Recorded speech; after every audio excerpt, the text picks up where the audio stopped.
Thank you, everybody, for joining. Really appreciate you taking a bit of time out to learn a little bit about some of the projects we're involved with. And we tried this format before and it was pretty successful. We had a good audience, so we thought we'd give it another try. And essentially, we're just presenting three of the projects that we're the manager on, and a fourth project as well that we're sponsoring as a sponsoring regional center.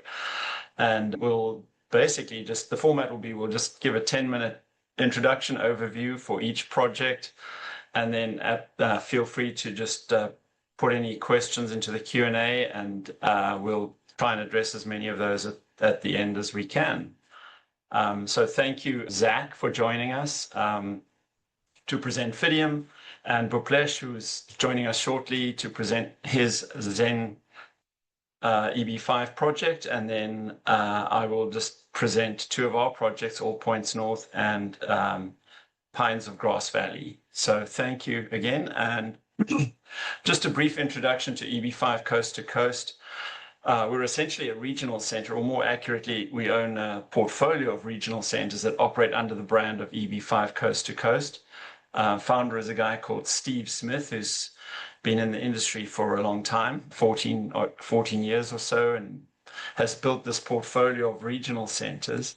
A big part of what we do essentially is offer our regional centers to developers or fundraisers that want to raise EB-5 capital but don't necessarily own a regional center in the location of the project. So they would typically come to us, and we would essentially provide them our regional center and then monitor the progress of the project and report to USCIS on their behalf. It's essentially a compliance service, but a very important role. And we do that for almost 100 projects across the market now. It also provides us with a very valuable insight into the market, because we get full visibility into all of these projects, and they report pretty much everything to us. So our strategy has been, to identify some of the best projects out there, and then ideally partner with them as manager or co-manager in terms of the capital raise as well. I think, that's great. So with that, I'll just turn to the first project, All Points North. This is one of those projects that we're the manager on. It's our regional center as well. And All Points North is a little unique because this is an existing company that operates in behavioral health. Was founded in 2019, so it's been around for a couple of years, and it's been growing pretty rapidly. They typically treat patients with mental health and addiction, but very high end. So, their clients would be celebrities, CEOs, a lot of professional athletes. In fact, they treat a lot of NFL athletes for concussion-related trauma or, sort of struggles that they may be going through moving out of the NFL and into normal life. And so we're raising EB-5 to build an expansion to their existing flagship facility, which is outside Vail, Colorado. It's rural, it's approved. In fact, we've got almost 20 investors approved now as well. The average approval time has been 7 months, roughly. This is actually a preferred equity offering. So we're going to hear a bit about other offerings where you've got, senior secured position, but this is preferred equity. But it does offer some upside potential, and that's quite an attractive feature here. And the reason for that is because the holding company, All Points North, has been funded by private equity to date. They've raised more than $100 million of private equity funding. And obviously those private equity investors are banking on the fact that this company will continue to grow and will get sold a couple of years down the road, and then they'll exit with a big profit payout.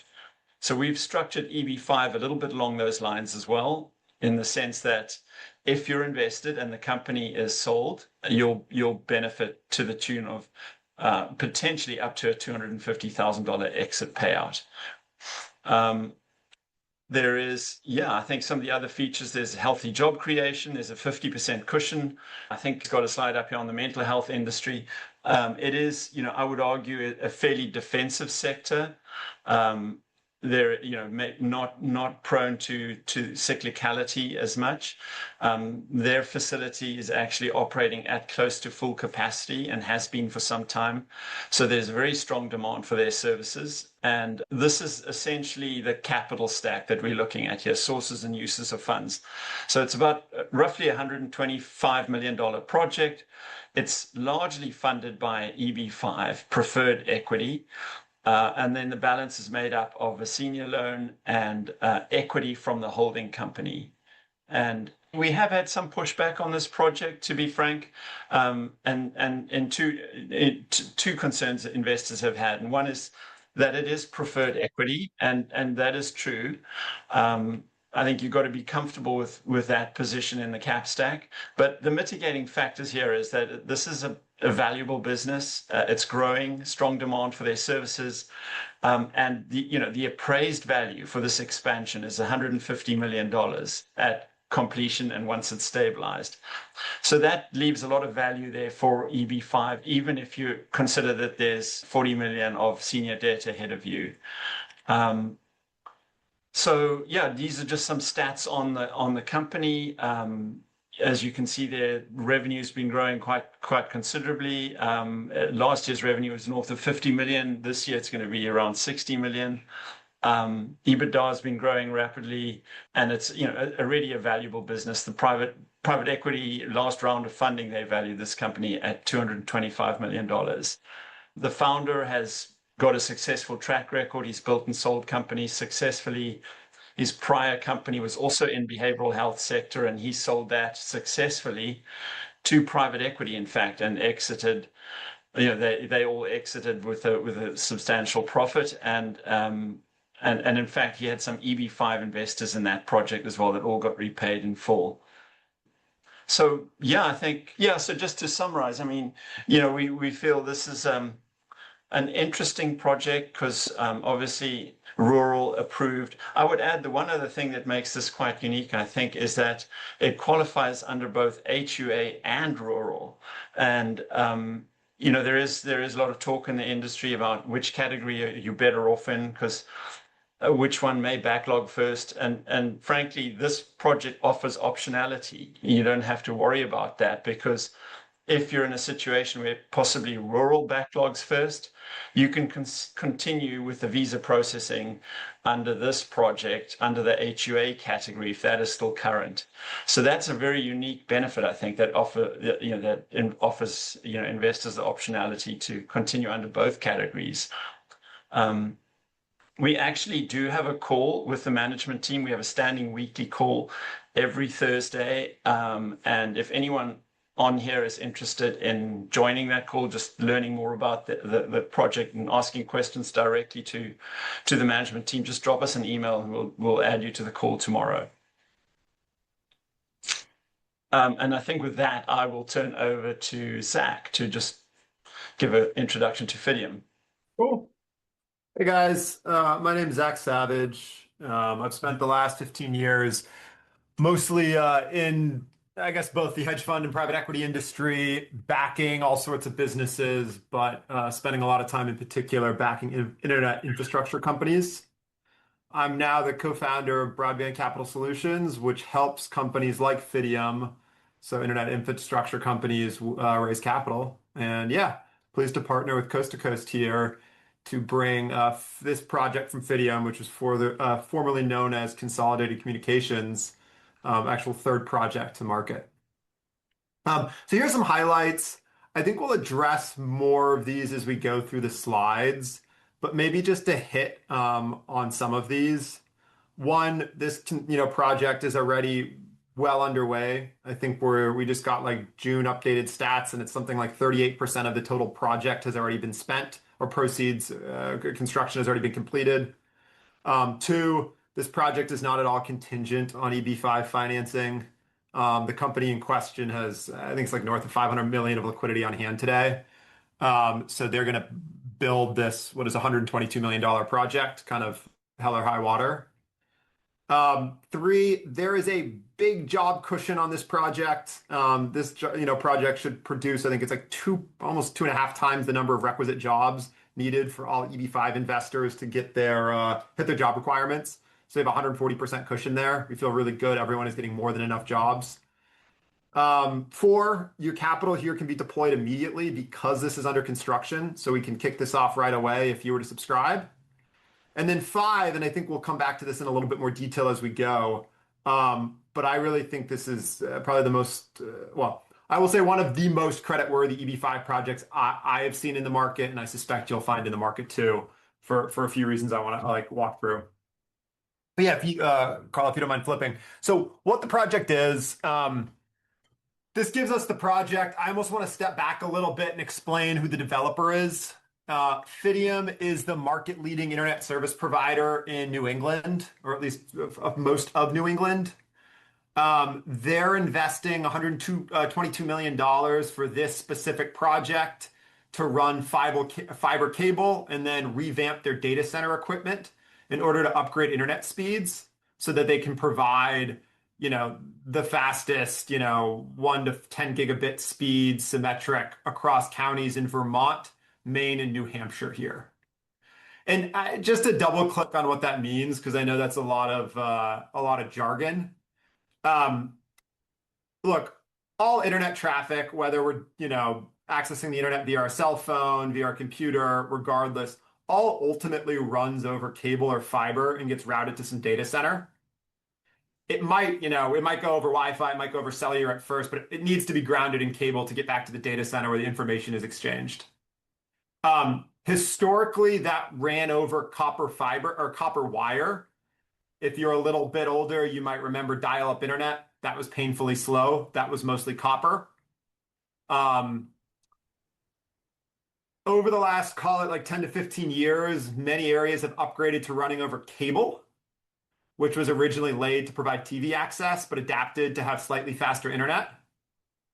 But now with, video streaming, AI, so on and so forth, cable's bottlenecked. It just can't provide enough speed for a full household to get everything, to have multiple computers streaming real-time video, or to have multiple people running big code bases within a Cloud Code IDE. And so Fidium, like most internet service providers, are laying what's called fiber optic cable, which provides the greatest data throughput and the least latency so that all its customers have access to the fastest internet possible. And just on the technological front, we can come back more. This is really nitty gritty, but fiber as a technology literally has no throughput cap. So this is not only the latest generation of the type of cable people are laying down in order to provide internet connections, but it will be the last generation. There could be incremental upgrades going forward at the data center level, but you will never need anything except fiber because it's truly running at the speed of light and has effectively unlimited bandwidth. So we could keep jacking internet speeds to well past anything that's available today using the same fiber that Fidium is laying down in the ground with this project. Again, I can talk more to all that. I know that's a lot of detail, but at the end of the day, these guys are laying the fiber and the data center equipment they need to provide faster internet in these counties. They kicked off construction in November and are on track to complete that construction by the end of 27. So then to just dive into the EB-5 piece of this, we're raising $80 million to help finance the project. The remainder is all in developer equity. As you said, I think I said before, this project classifies as rural, so it will get expedited treatment. It creates, a huge, 2.4 times the necessary number of jobs. I think 70% of those jobs 70% of the required jobs at least have already been created. And I think what this slide showcases is that these guys have a lot of experience, not only developing fiber or laying fiber, but also doing EB-5. This is the third EB-5 project that they have done in the last, 3.5 years, 2.5 years. The first two were seamless. Everything went as planned. This is a mirror image in almost every way of those first two phases. The development is the same, the security is the same, so on and so forth. So we expect this will go smoothly as well. I guess we touched on some of this, but yeah, more on Fidium. They're just one of the largest and oldest internet service providers in the country. I think this is worth flagging. Like, this is a big business. It does north of $1 billion of revenue today. It has nearly 500 million of EBITDA, and it has north of 5 billion in assets marked at cost, which the owners of it think are worth like $8 to $10 billion today. It's been engaged in this multi-year strategy to systemically upgrade its network from the copper infrastructure we talked about to next generation fiber. And over the last 5 years alone, it's plowed 2 billion into the ground to lay more fiber. So the project that we're talking about, this 122 million or 100, yeah, is like a very small piece of its broader build out. Maybe touching on what I'd said before, why I think this is a special project from a creditworthiness perspective and how that ties into what the scale of this business is. Unlike most EB-5 projects, this the EB-5 capital going into this is not simply secured by the project at hand. It's secured by the entirety of that business. So the entirety of that 1 billion of revenue, that nearly 500 million of EBITDA, and that north of 5 billion of assets at cost, all of that is being put up as collateral for any money borrowed. So just to drive that home, like if for some reason, some act of God, the development in question were destroyed, everyone should have the full, it was totally wiped out. Everyone who lent into this project should have the expectation or should reasonably expect to fully get all of their money back. Because even before this project comes into existence or goes online, this company, which is fully backstopping the EB-5 loan, is already generating cash flow of north of $500 million and has billions of dollars of other assets that they're pledging as collateral. And I wouldn't say you don't just need to take my word for this. I think the market as a whole recognizes this. The notes that we're issuing in this EB-5 structure are sitting at parity with broader C notes that have been issued in the public markets and that actually trade. Those notes are trading at roughly 7% yields today, so only a couple hundred basis points above treasuries. They're actually rated by Fitch and by KBRA, which are two of the most credible rating agencies within the asset-backed security markets. And just to put that, in contrast, like as you guys may know from your market research, usually the debt sitting at parity with traditional EB-5 debt is priced to like a 10 to 15% rate, because the other lenders who are not getting the immigration benefit realize that there is some risk to it. We can speak more on that, but I do really think it's quite a creditworthy project. And then maybe just to close here, like as we said, like capital will be deployed into the project immediately. This thing is live and under construction. We expect all job creation to be met in relatively short order. And we expect repayment as of coming in March of 2031. So this is sitting at like, I guess, roughly a 4.5-year term with no ability to extend. Excellent. Thank you, Zach. The next project is called Pines of Grass Valley, which we are about to launch. I think we'll be able to start subscribing investors later this week. It's rural, it's obviously approved, and it's a multifamily development in the town of Grass Valley, which is about an hour out of Lake Tahoe. It is, there are a couple of the highlights there. Rural, EB-5 is in the senior position, and we can chat a bit more about the cap stack. It's a very strategic location. There's obviously a lot of tourism in the area, but this is really focused on the local market. There's strong demand in the town of Grass Valley for housing, particularly new housing stock, because there hasn't been a new development for many years. The vacancy rate is exceptionally low. It's around 1 or 2%. That's a picture of Grass Valley, very attractive town, but the point I'm trying to make here is the very strong rental demand. This project has recently broken ground, and the developer has told us that since breaking ground, he's been inundated with requests for people wanting to buy units. He's had over 100, emails, and some people have even been reaching out to us. I don't know how they found out we were involved, but it's very clear that there seems to be a very strong demand for these units once they come onto the market. This is designed as a rental property that, so the developer, a guy called Shishu Bedi, is building this for rent. And then once that is stabilized, he'll do a refinancing, and that'll form the basis for the exit. So this is the capital stack, basically. It's not a large raise, 24 EB-5 investors. So we've got less than 20 million of EB-5. There's C-PACE, which has already been secured.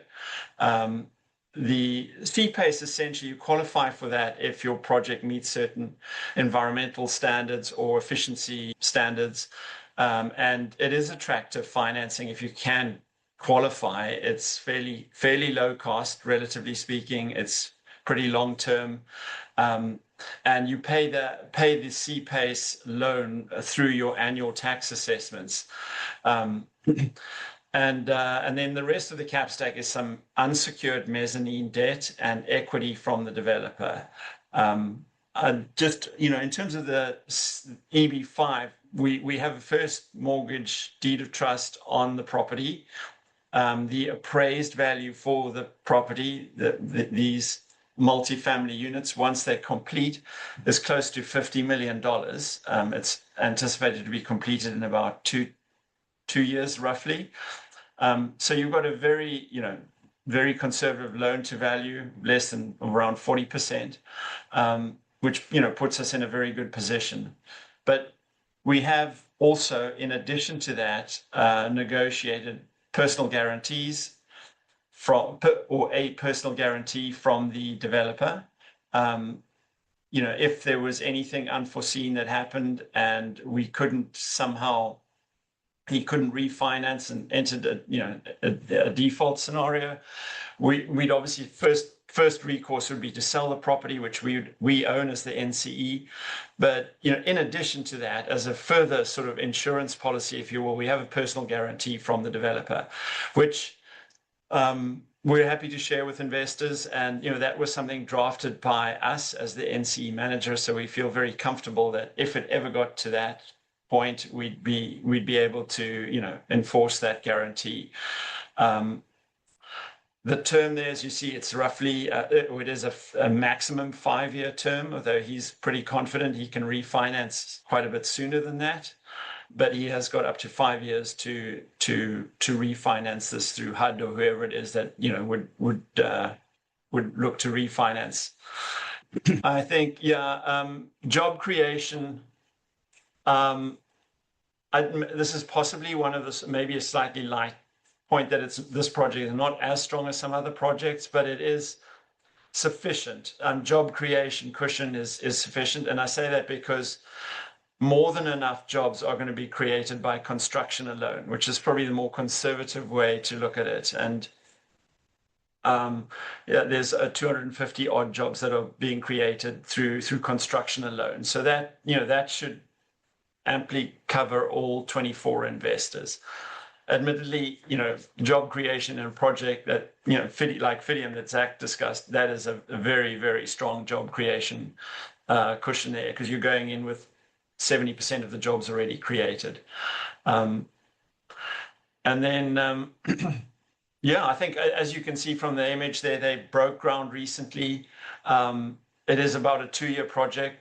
All the permitting, everything is already in place. So, they're literally, I think, just waiting for the first EB-5 funds to arrive, and then we'll start full-scale construction, which we anticipate to happen very soon. We have a couple of interested investors that have been waiting patiently for this project, and so I suspect we'll subscribe them as soon as we're able to do that, hopefully later this week. I think that is it. Yes, and obviously happy to discuss that later with anybody or in the Q&A. Bhuplesh, thanks for joining us, and I'm going to hand over to you to introduce your project. Thank you, Carl. Excited to be here today among really decent crowd over here looking into EB-5.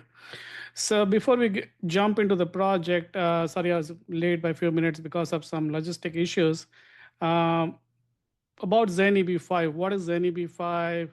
Zenn EB-5 is a investment branch of Arizona-based real estate developer called Zenn.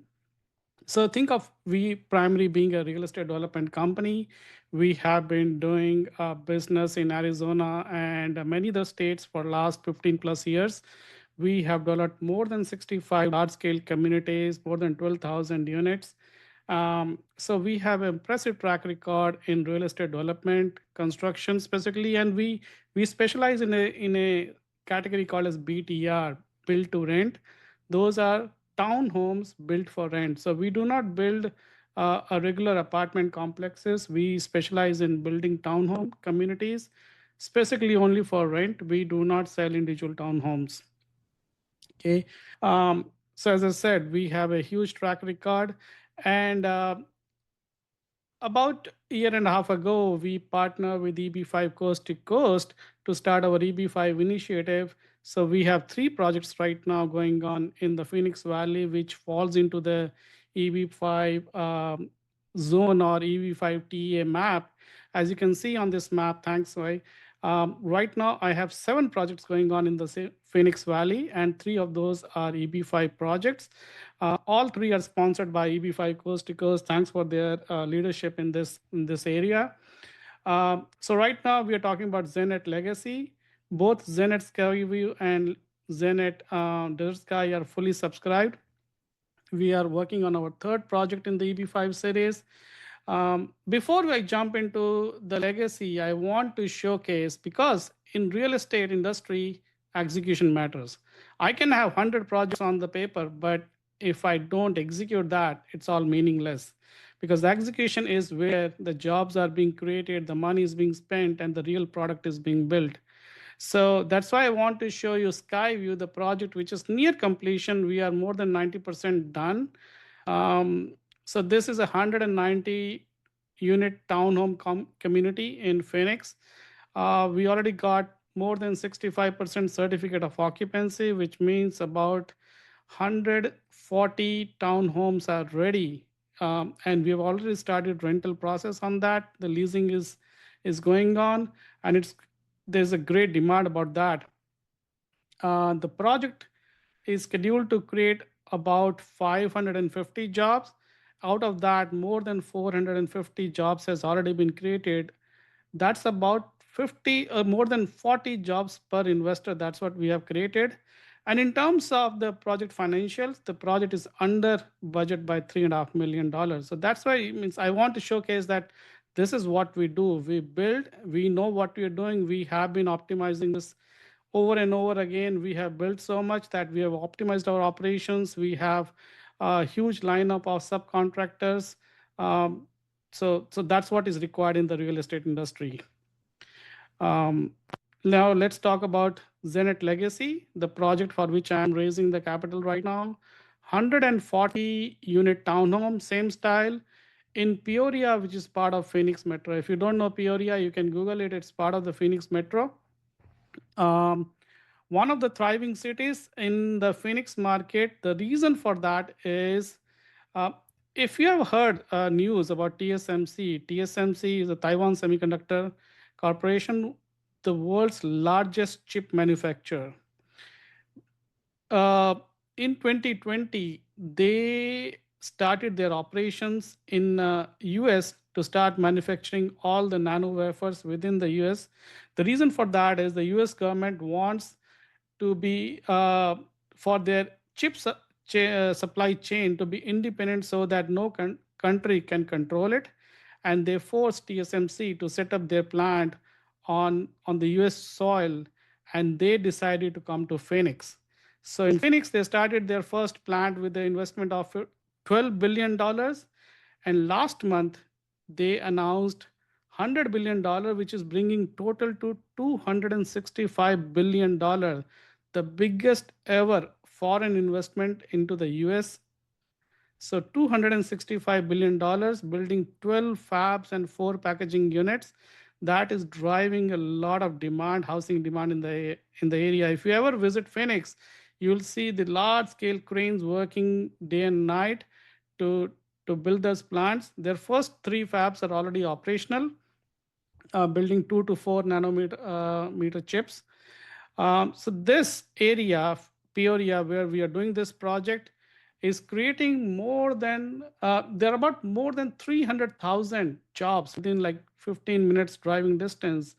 And that is a huge rental demand. So we have got done like independent market study by John Burns Research.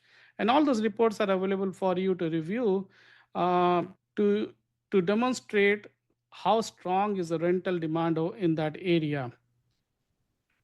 Okay. Well, the project is located just 20 minutes from the Phoenix downtown, Phoenix Airport, and the TSMC corridor. It's a very central location. In terms of the EB-5, obviously the project is I-956F approved in the HUA category. So we have seen enough rural. Now we are talking about HUA category. So it's a $800K minimum investment. We are raising for maximum 20 investors, $16 million from EB-5. And the project is projected to create 415 jobs. For 20 investors, we need only 200. So there is additional 100% job cushion on that, which means each investor will get more than 20 jobs. And as per our projection, based on how much money will be spent, we expect 100% of required jobs, means all 200 jobs will be created by September of 2027, which means within next 1 year, your immigration risks will be over. After that, there will be additional 200 jobs by the time the project finishes. The project is scheduled to be completed by August of 2028. That's when the project is expected to be completed. We could be a little bit early, but that's our projected timeline right now. And all the EB-5 investors will be repaid in mid of 2029. So this is going to be a short 3 years investment. Obviously, there are 2 extensions. Anytime we raise capital, we have to put a buffer to mitigate any market risk. For example, if the interest rates goes very high, or if the economy goes down, that there might be some delay in exiting. And the exit will be through sale of the property. That's our first option, or it could be a refinance. Given the demand in that area, we see no issue in selling this property in 2029. However, if for any reason it's delayed, it can go at the max to 5 years, because in 5 years, we have a repayment guarantee secured by a third party. So someone with a high net worth is backing up 16 million EB-5 loan. The person has a net worth of $70 million. He is backing up EB-5 loan, and the guarantee is revocable, which means it says if in total 5 years the project cannot be repaid by the developer, or the JC is not able to repay the loan it is taking from NCE, the third party guarantor will repay the loan. On top of that, we have another guarantee that if for any reason, if USCIS denies your application, then we return the money in 90 days without requiring a replacement. There are a bunch of other guarantees. Can you please stay there? Yeah. There are a bunch of other guarantees. First is the construction completion guarantee that we have to give a bank. In a minute, I'll show you the capital stack. In all my projects, we are heavily funded by banks, and banks needs a guarantee that we will finish the construction. So this is a personal guarantee we have given to the bank that the construction will be completed. And as part of that guarantee, because the money will be spent, all the jobs will be created. Okay, we can go next. Thank you. Let's look at the capital stack. The project cost is about $55 million. In that, $8 million is our contribution. We have already purchased the land, started the pre-development work. $16 million will be coming from EB-5, and 31 will be from the bank. The bank has already approved a $37 million loan. In fact, there is another lender. So there are two lenders on this project. One lender has approved $37 million, and another lender has approved $44 million loan. So we are planning to go with the $37 million because the terms are very attractive. So that brings the buffer in case we do not meet all $16 million from EB-5. There is a cushion available for us to play in by increasing the bank's share. The current status of the project is we are in process of closing the bank loan. As soon as the senior loan is closed, we will begin the construction. It will be about 21-month project. So that's why I say about August is when we are going to finish the project. In 3 years, when we are going to sell this project, we are looking at a valuation about $72 million. This is the NOI-based valuation. If you don't know, NOI means net operating income. Because this is a rental property, it is treated as a business. So any new buyer is not buying a property, they are buying a business. So they want to see what is the potential of the income this property can generate. As per our underwriting, it is about to generate about $4 million. And at a 5.5% cap rate, we're looking at a $72 million valuation. The ongoing cap rate in that area where we are developing is about 5%. So we are being a little conservative and keeping it at 5.5%. So in 2029, when we sell this property, senior construction loan will be paid off, EB-5 investors will be paid off, and then we will take our profits and the project will be over. That's pretty much it, even though I have a much bigger deck, but given the time duration, I think that we covered most of the stuff. Thank you, Bhuplesh. That's great. Excellent. So we do have some questions here, mostly for you, Bhuplesh. First question is, do you have spots open for Skyview? We don't. Okay. There is actually 1 or 2 we can open, but I would be very upfront. The money is going to, because the project is near completion, so your money will not be used for job creation purposes, but it will be backtracked. It will be paying off the bridge financing, which has already created all the jobs. So if you're comfortable with that, which I don't see a reason, but somehow somebody created this rumor of bridge financing is a problem. But we did a seminar or webinar yesterday with attorney Niral Patel, and he's saying bridge financing has never been a problem. In fact, no project in EB-5 is possible without bridge financing because developers want to make sure that the project is on track while EB-5 is being raised. So if you want to talk about Skyview, we are more than happy to talk to you about that. Okay. I think I know the answer, but do you have any 829 approvals at this stage? Oh, for Zenn? No. Yeah. Okay. No, Yeah. so we are too early for that. Yeah, no, I don't think there have been any 829 approvals for any RIA project yet. That is true. So I guess a question for you as well, Bhuplesh. With such strong guarantees of repayment, will the at-risk clause be violated? Great question, and it has come many times. No, it does not violate. It is a very compliant guarantee because the guarantee is not directly to the investor. The guarantee is the JC between JC and NCE. So it is not coming directly to the investor. We have consulted with many attorneys and they all agree this is a way to go. While this is giving you an indirect benefit, but it's still compliant as per the USCIS EB-5 rules. Okay, thank you. And then, I mean, does the question for you as well, does the bank have a first lien? I'm not sure. Yes, that is. The banks always have the first lien on the property. EB-5 loan is unsecured. That's why we arranged this third-party repayment guarantee, which is very strong and irrevocable. Plus, liens are always tricky. If you want to exercise a lien, you have to go to court and do all those things. the guarantee is very straightforward, and the guarantor is a very credible investor and a real estate developer. Yeah, I agree with you. I think a personal guarantee, frankly, is very much more enforceable, in that sense.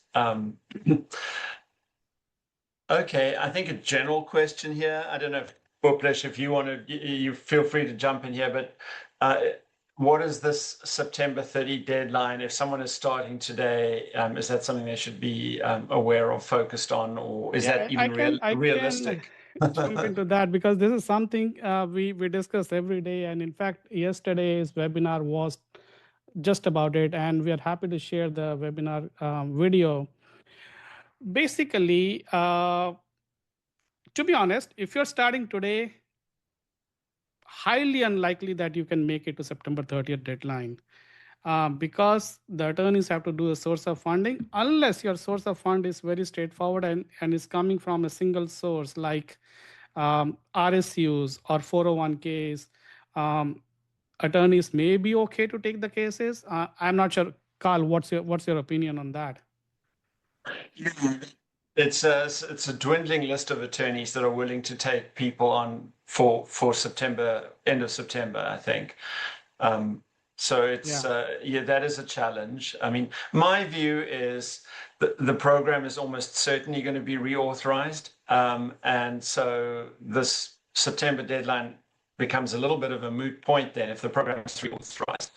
Right, so yesterday we had Lee from IIUSA, and both attorney Neeral Patel and Lee agrees that the program will be reauthorized, which I also believe. This program has been going on for last 36 plus years. So there's no reason for this program to just vanish. And at that point, if it's going to reauthorized with the CR in January or so, then the September deadline is a moot point. But even if you miss September 30th deadline, things are not going to be changed. You will be just fine. The bigger concern will be January when the investment amount goes up. But until then, you're fine. I agree. Okay, another question here was how many spots are left in All Points North? We are getting towards the tail end of that capital raise. We've got about 5 or 6 slots left out of the 90.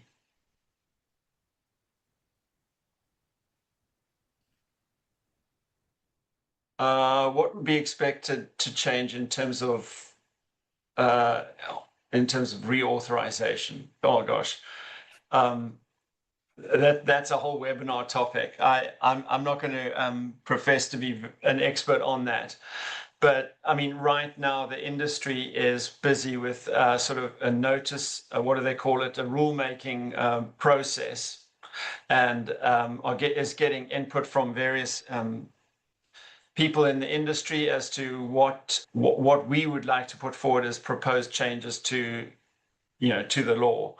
And so it's very much up in discussion right now, and there's lots of topics on that list that is being addressed.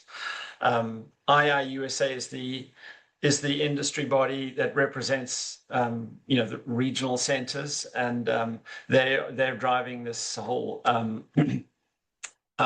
sort of rule-making process. I don't know, Bhuplesh, do you want to add anything to that? No, I think you covered it. The industry is very busy with both September deadline and this new rulemaking.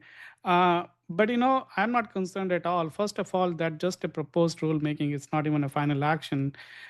Even if that final action, that will be at least years, if not months away. Yeah. Those things takes very long time.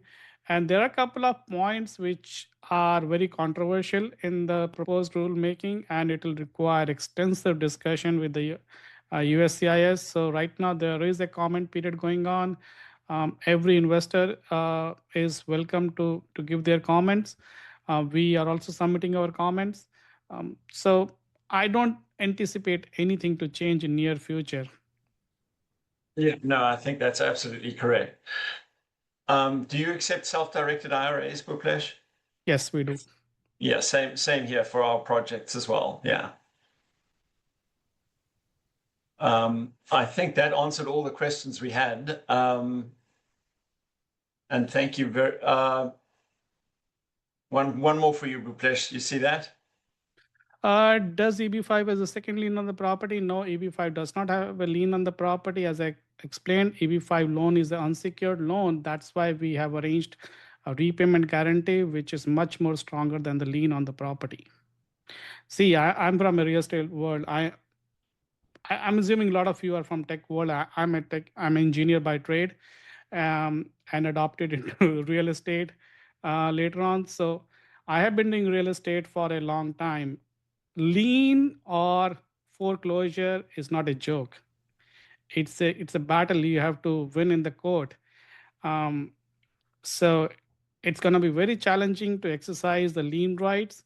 That's why for EB-5 investors, we arranged a repayment guarantee, which is very straightforward, easy to understand, than this complex liens. Okay, great. Well, thank you, Zach, and thank you, Bhuplesh, for joining. I see we got lots of questions. It's great. I appreciate the interaction, and obviously, you feel free to reach out to any of us if you have any more information. I'm sure Bhuplesh is happy to hop on a call and answer any further questions. So is Zach, and so are we. So thanks everyone for joining. Appreciate your time. Thanks, Carl and Y, for arranging this. Really Thank you, honored to V. be here.